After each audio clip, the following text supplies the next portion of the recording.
اذان کی بڑی فضیلت ہے. اذان دینے والے کے لیے جہاں تک اس کی آواز پہنچتی ہے ہر چیز کا قیامت کے دن اس کے ایمان کی گواہی دے گی. اب صلی اللہ علیہ وسلم نے مؤذنین کا بڑا مقام اور مرتبہ بیان فرمایا، لیکن خود حضور نبی کریم صلی اللہ علیہ وسلم نے سن 1 ہجری میں اذان مشروع ہوئی اور یہ 10 سال جو حضور کی زندگی کے مدنی زندگی کے سال ہے، ان 10 سالوں میں جتنے بھی نمازوں کا وقت ہوا، جمعوں کا وقت ہوا، حضور نبی کریم صلی اللہ علیہ وسلم نے ایک بھی موقع پر نماز کے لیے اذان نہیں دی.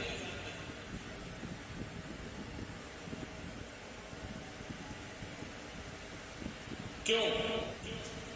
حضرات حسنین کے کام میں نے کہا اذان دی ہے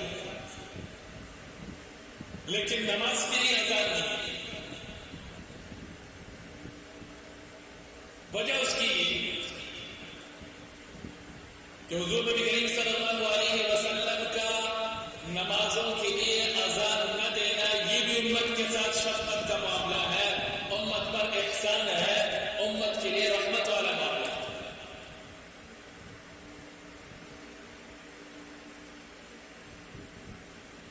قرآن میں اللہ ارشاد فرماتا ہے یا ایھا الذین آمنوا اطیعوا اللہ واطیعوا الرسول.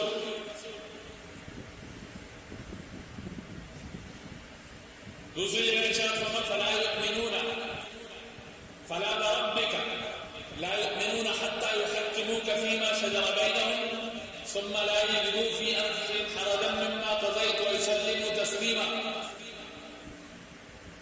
جگہ جگہ قرآن نے حضور کے فیصلے پر آمین کہنے اور حضور کے اطاعت اور فرما برداری کا حکم دیا ہے، تابعداری کا حکم دیا ہے.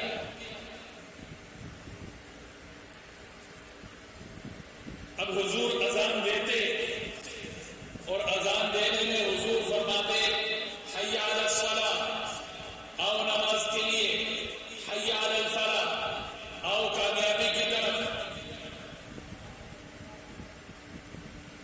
جو بندہ اذان سنتا حضور کے اس حکم کو پورا نہ کرتا، نماز کے لیے نہ آتا تو وہ کافر ہو گیا، کیونکہ حضور کے حکم کی خلاف ورزی ہوتی ہے.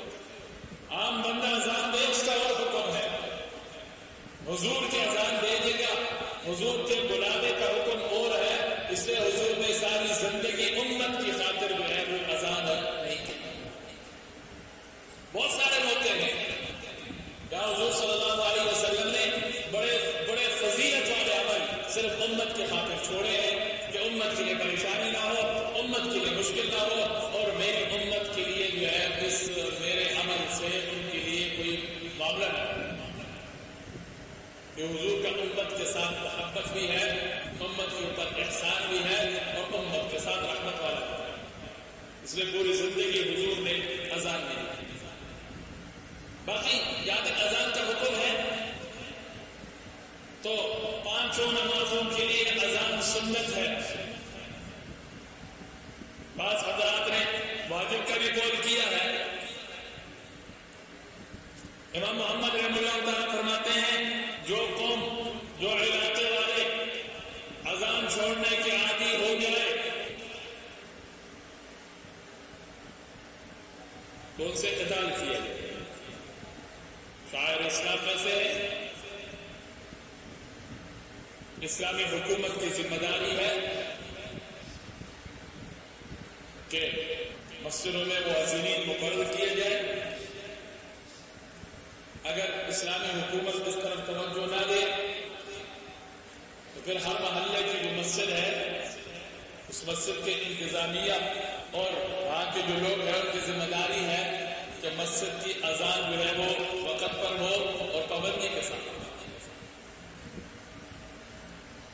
اور ہمارے لیے یہ حکم ہے وَمَن يُعَظِّمْ شَعَائِرَ اللَّهِ فَإِنَّهَا مِن تَقْوَى الْقُلُوبِ. اذان کا احترام کیا جائے.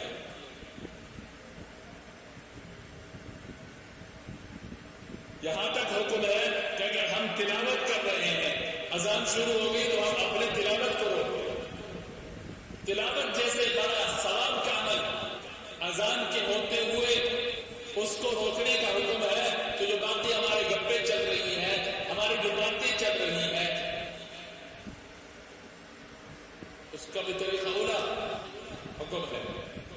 اور ساتھ ساتھ صرف اذان سننا نہیں, اذان کا جواب دینا بھی واجب ہے. اذان سننا بھی واجب اور اذان کا جواب دینا بھی واجب. اذان کا جواب کیسے دیا جائے وہ اگلی بات ہوگی انشاءاللہ. لیکن ہمارے وہاں اذان کا جو احترام ہے اور جو ادب ہے وہ چیز تقریباً ہمارے معاشرے سے ختم ہوتی جا رہی ہے. ہم لوگ اذان کو سمجھتے ہوئے, اذان کے معنی کو سمجھتے ہوئے ہم لوگ اذان کو وہ احترام اور وہ ادب نہیں دیتے, اپنے کام میں لگے ہوئے ہیں.